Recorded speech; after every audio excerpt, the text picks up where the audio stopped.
അളിയാ എന്തൊരു വെയിലളിയാ. അളിയാ ഞാൻ ഓടി വരെയായിരുന്നു നിന്നെ വണ്ടി വാങ്ങി. ഇന്നലെ ഞാൻ വണ്ടി വെച്ചിരുന്നില്ല വണ്ടി കൊണ്ടുപോകാനായിട്ട്. കൊണ്ടുപോയിക്കോട്ടെ ഞാൻ. ചാവി എവിടെ? വണ്ടിയാ? കൊണ്ടുപോയിക്കോളെ.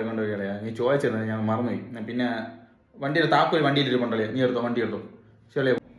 വണ്ടിയിലിരിപ്പുണ്ടോ? ശരിയല്ലേ, ഞാൻ വണ്ടി എടുത്തോ. വൈകിട്ട് ഞാൻ കൊണ്ടുവരാം. ഓക്കെ ബൈ അല്ലേ. കൊണ്ടുപോയിക്കും. ശരിയല്ലേ, പിന്നെ നൈറ്റ് കാണാം. സൂക്ഷിച്ചു കൊണ്ടുപോകണം കേട്ടോ. ശരിയല്ലേ? ഓക്കെ ശരി കാണാം. രാത്രിയാവും. A few minutes later.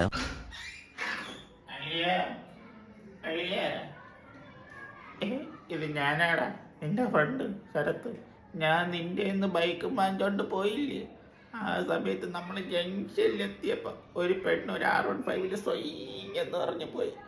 അപ്പം ഞാനിങ്ങനെ തിരിഞ്ഞിങ്ങനെ നോക്കി. ആ സമയത്ത് ഞാൻ ചെറുതായിട്ട് അവളെ ബാഗ് വശം ഒന്ന് കണ്ടായിരുന്നു. കണ്ടതിൻ്റെ ആകാംക്ഷപ്പുറത്ത് ഞാൻ അവളെ പിറകെ വെച്ച് പിടിച്ച്. അവളാണെങ്കിൽ ഒടുക്കത്ത റൈഡർ. അവളെ സ്പീഡിൽ പൊയ്ക്കൊണ്ടേയിരിക്കുന്നു. ഞാനും അവളെ പിറകെ വെച്ച് പിടിച്ച് സ്പീഡിൽ പൊയ്ക്കൊണ്ടേയിരിക്കാൻ ഞാൻ അവളെ ചേസ് ചെയ്ത് അവളെ ഫ്രണ്ടിലെത്തിയത് ഞാൻ തിരിഞ്ഞു നോക്കിയപ്പോൾ ഞാൻ കണ്ടത് വേറൊന്നാ.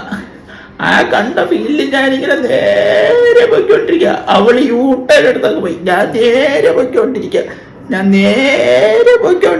ഞാനൊരു മരത്തിൽ വന്ന് കുരുങ്ങിക്കിടന്ന്. അപ്പോഴാണ് ഞാൻ അറിഞ്ഞത് ഞാൻ കൊക്കയിൽ പോയെന്ന്. താഴോട്ട് നോക്കിയപ്പോൾ നിന്റെ വണ്ടി ഇങ്ങനെ വെള്ളത്തിൽ ഒഴുകി പോണ്. കാണാനൊക്കെ നല്ല രസമുണ്ടായിരുന്നു.